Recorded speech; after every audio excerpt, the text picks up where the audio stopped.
The difficulty of stopping this is that this is a global, transnational problem.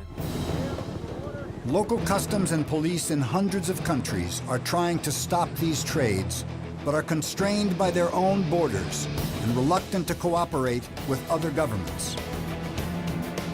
No country acting alone can tackle this. That's why we need an international effort. Add the internet to this sort of global crime, and stopping these international criminals gets even harder. Whether online illicit traders are pushing guns, drugs, or pharmaceuticals. Just ask Mark Kolowich. Before he was arrested for the sale of counterfeit drugs, Kolowich was the head of an illicit online pharmacy based in San Diego. The internet is an amazingly easy place to come up with an idea very quickly, and of course, if you hit the bullseye, you can make a lot of money very quickly. This is not amateur hour in international crime. These are sophisticated, intelligent, innovative people.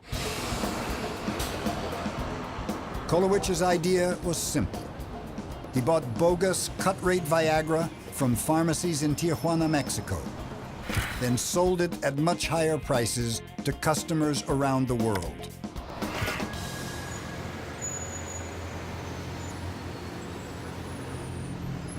Whereas most smugglers would see the border as an obstacle, Kolowich saw it as an opportunity to make money.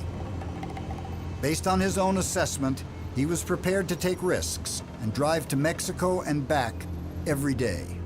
The border is basically all profiling, and if you don't fit into that suspicious profile, myself being middle class, driving a fairly decent car, you move very easily back and forth across that border.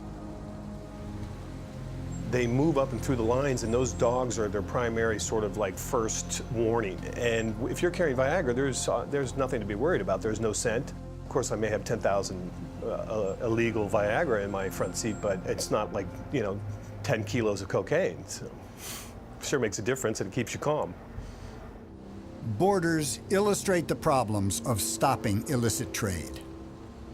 At San Isidro, Kolowich was in only one of some 50,000 cars that crossed every day. National borders are great for traffickers, but they are a nightmare for law enforcement. One of the most fortified borders in the world is between North Korea and China. Even here, drugs, weapons, and trafficked women somehow get across. We all agree that the bad guys always have the advantage because they don't have rules, they don't have regulations. They can buy the most powerful weapon. They can corrupt the most incorruptible official. They can spend money in ways that we can never imagine.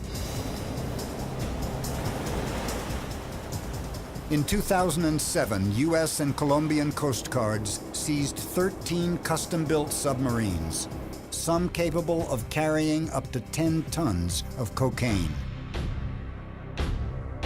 With illicit trade, demand is the mother of invention.